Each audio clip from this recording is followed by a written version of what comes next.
Hey everyone, you're listening to the DMZ America Podcast for Thursday, August 3rd, 2023, where two American political cartoonists come to you from the left and the right without hating each other. And we're friends and respectful, but sometimes we disagree. We often disagree, but not always. I'm Ted Rall, coming to you from the left. And I'm Scott Stantis, coming to you from the right. Yeah, someone was complaining that I'm not in your face enough. Like that's violating the spirit of the DMZ America podcast. It's right. a Well, but DMZ, demilitarized zone. It is not a combat zone. It is not the Donbass. But I don't jump in and talk all over you, and so I might just do that this time. Feel free. Just like right now, I'm going to talk over you. Oh my god! Oh my god! Oh my god! Like right now. Oh my, it's like being wrong. Married. It's like being married again. Oh my god. Well, we are like an old married couple sometimes, so it really does.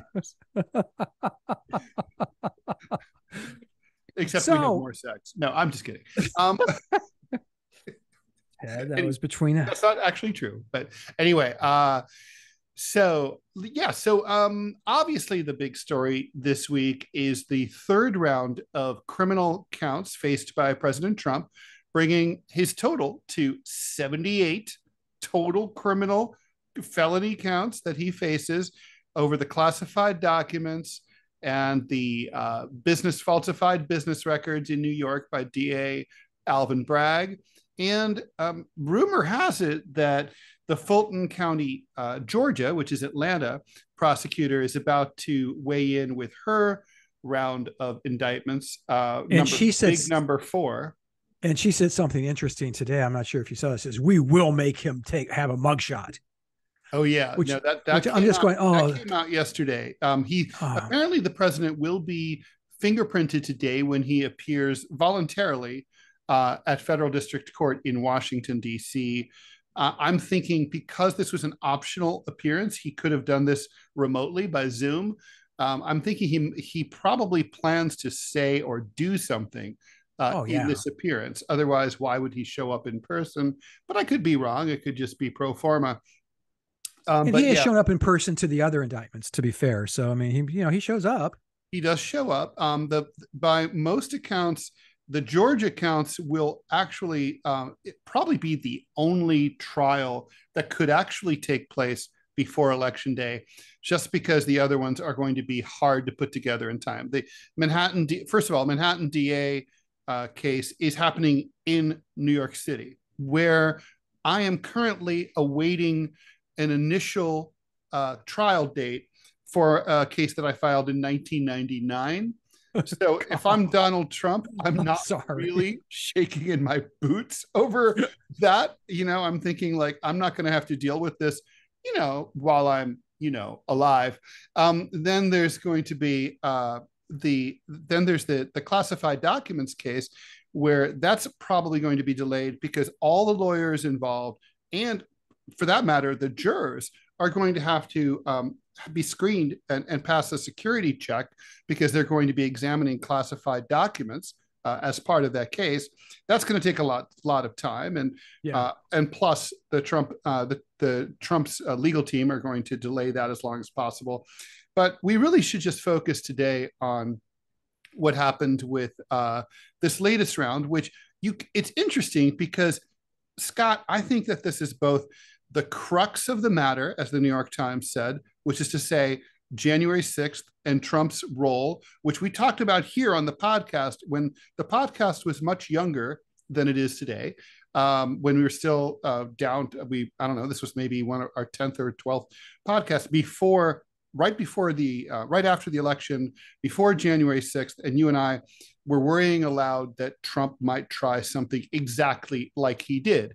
We predicted that there would be he would try to coup himself and stay in power. And so, I think what's interesting is that is the worst thing that he did. And when considering that we're talking about Donald Trump, that's a high bar. I mean, he did a lot of bad things. And, but that said, I don't know about if you've had a chance to read the 45-page complaint. I have not. But I have. And Okay. I talked about it with several attorneys on my show, The Final Countdown, on Sputnik. And I also talked about it with attorneys in my private life. And what's a big, there's a massive logical leap here. Now, conventional wisdom says that this is a tough case for Trump because he's guilty of January 6th and because this is going to take place in the District of Columbia, where 92% of the voters supported Joe Biden in 2020. So he's going to have a hard time with the jury pool, and he's asking for the trial to be moved to someplace more favorable. He's asked for West Virginia, but it's not going to be moved. Oh my God, I did not know that. But really? he only needs, though, one juror to say, I'm not sure about this, in order to walk. And that's going to happen. And I think that juror could even be a liberal Democrat, because the whole case hinges as follows. He's telling his lawyers, his staffers, and people who are like election officials, party officials, to arrange alternate slates of electors, to look into examining the voting machines, all sorts of shenanigans that we're all familiar with, right? We all know that he did this. What the argument here is that this all amounted to a deliberate conspiracy to subvert a governmental process, namely the 2020 presidential election. That all relies on the idea that Donald Trump knew that he had lost. Now, the thing is, there is no evidence in the complaint to support that. The closest you get is that he received a lot of advice from advisors and Vice President Pence and people like that to say, listen, you lost fair and square. Joe Biden is the legitimately elected president-elect, then president. You've got to chill. You've got to stop. This is crazy. But he didn't take that advice. And so they're literally saying, this is the argument, and it's, I think, outlandish. The argument is he got good counsel, and then he must have believed it. Must have. And then he went out and nevertheless, despite knowing that he had lost, he went out and conspired to overturn the election. That is a logical leap the size of the Grand Canyon. I mean, it's like any lawyer who's never had every lawyer's had clients who don't listen to them.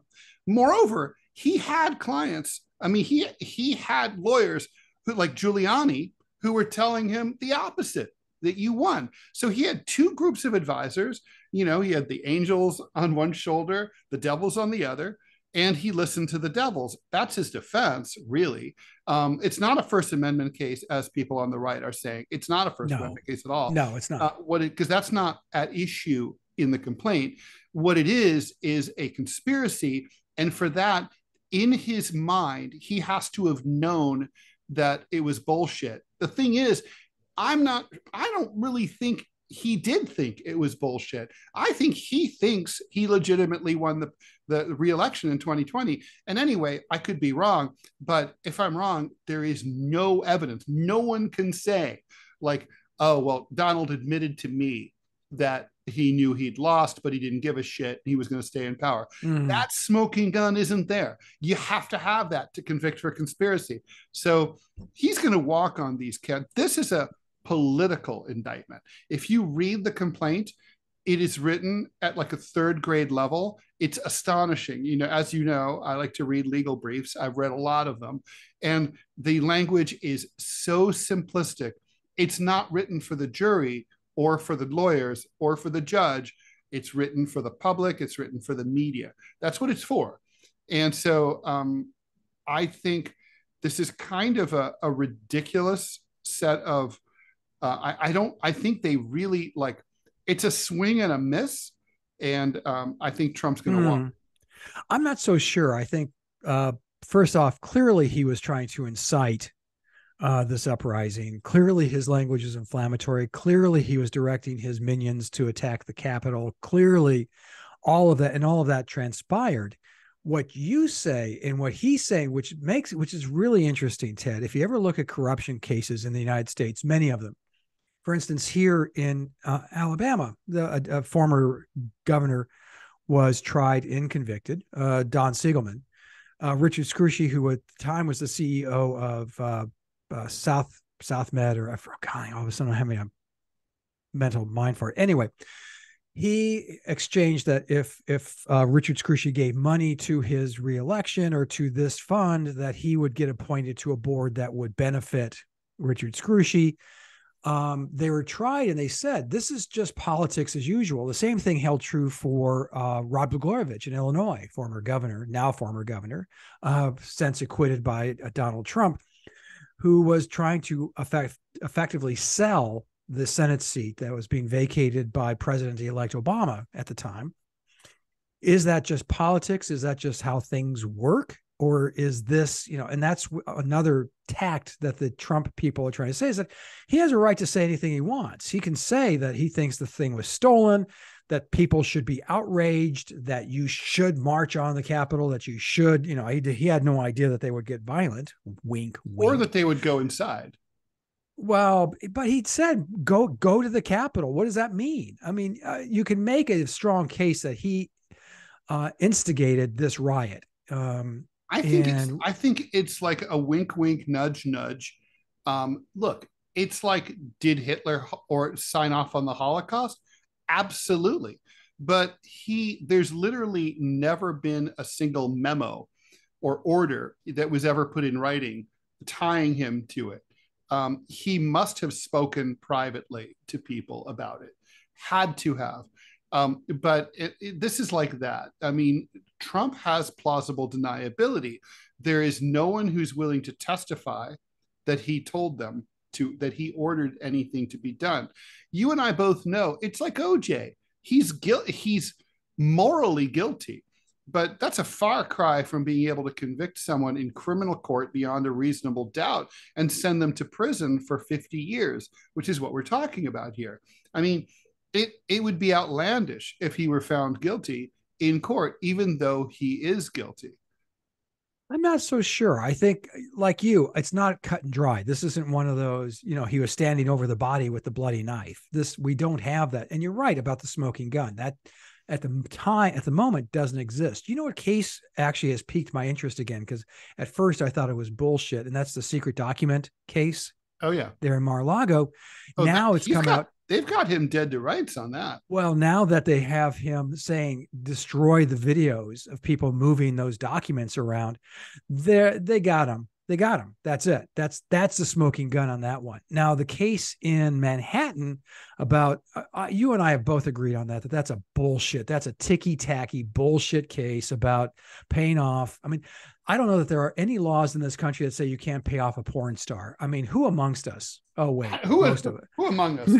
Even Clovis has even Clovis. Yeah, Clovis. For those of you not watching the video, Clovis is now making an appearance, and he's like loving it. Clovis is getting a lot of pussy on the side. Ted Rall. I've always wanted to make that pun. But yeah, this is where you want to be watching the video version. Hello. Yes. I am the reincarnate soul of the first Christian king of France. Surely he was the king of the Franks. Surely he was.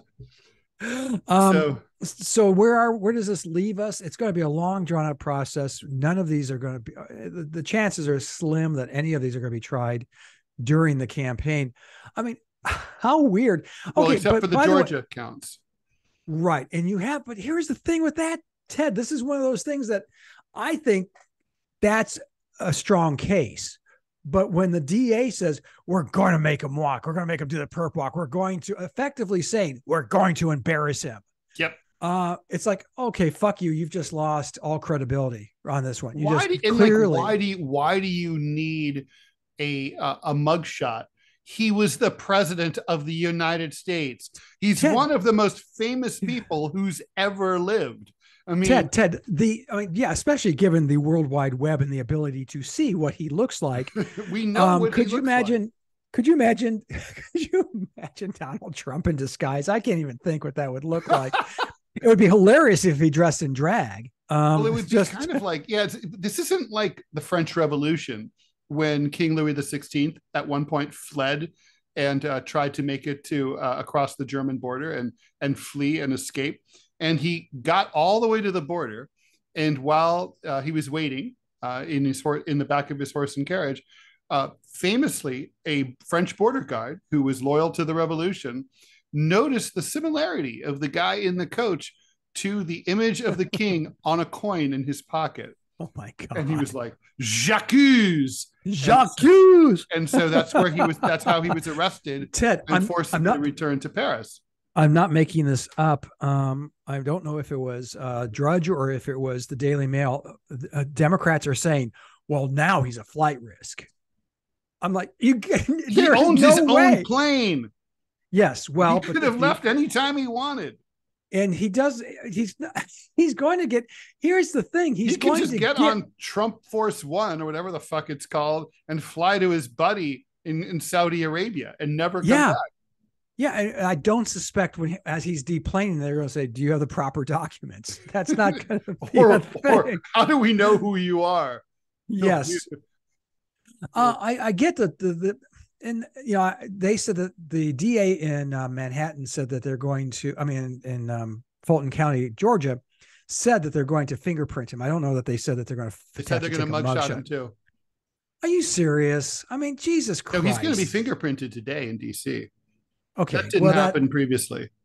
And they actually don't ink your fingers anymore. At least a lot of police stations. Did you know it's digital? You do and it scans your. No, I didn't. Oh, I guess that makes sense.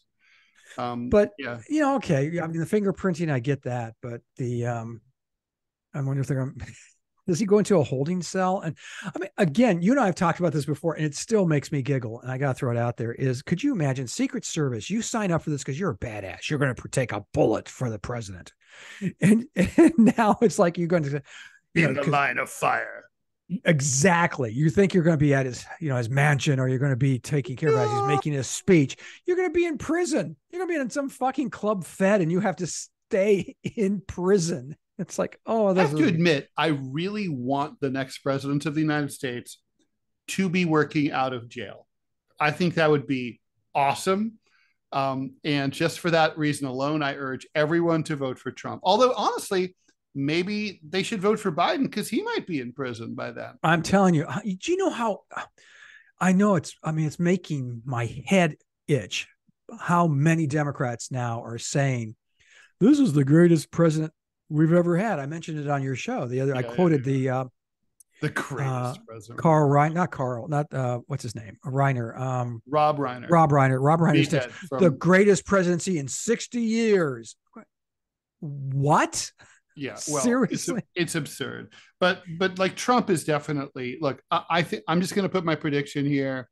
I say he is not going to be convicted of the January 6th charges will not stick because there is no evidence whatsoever. Wow. You can't. It doesn't make sense to say you were given a good advice, therefore you knew what was real and you chose not to do it. That just doesn't make sense. You and I have given each other good advice that sometimes the other one didn't take. It didn't mean like when you asked me you said, Ted, do something smart. And I did something dumb instead. It doesn't mean that I actually knew that the smart thing was the right thing to do, but I was doing the dumb thing on purpose. Like, no, I did the dumb thing because I'm dumb. And it's like, Trump should have taken good advice. He didn't take good advice. I actually believe that he has a psychosis where he didn't really think he could lose. He's so afraid of losing or being thought of as a loser that he literally created a scenario even before the election when he said that he would not acknowledge defeat if he lost. He said it repeatedly. And in my view, that's interesting because that's missing from the complaint. That should have gone to his state of mind. It's not in the complaint where he says, they don't quote him from before the election when he says like, I'm not going to accept the results. Really? And that goes to state of mind, I think, in a way, absolutely, more so than much of the stuff that they put in there. I think it's an atrociously written complaint. Jonathan Turley, who's the conservative-leaning attorney who sometimes appears on Fox News, has a column in USA Today. He says the same thing. I think he's totally right. I think this fucker is dead on arrival. Wow. Wow. Okay. And I guarantee you today, our cartooning cohorts are drawing as fast as they possibly can that this is a slam dunk. This is He the didn't read the one that will complaint. put him away. Well, I'm going to. I feel bad now that I haven't read it yet. I'll read it as soon as we're done recording this thing. Cool. I'm definitely be interested in hearing what you think for sure. And talking about talking about Joe Biden, I don't know that you're wrong about him going to prison. We're going to talk about that in the next segment. Yes, we are. I don't. Let's do that then, shall we? Okay, so I'm just going to put us on pause here, and then we'll come right back.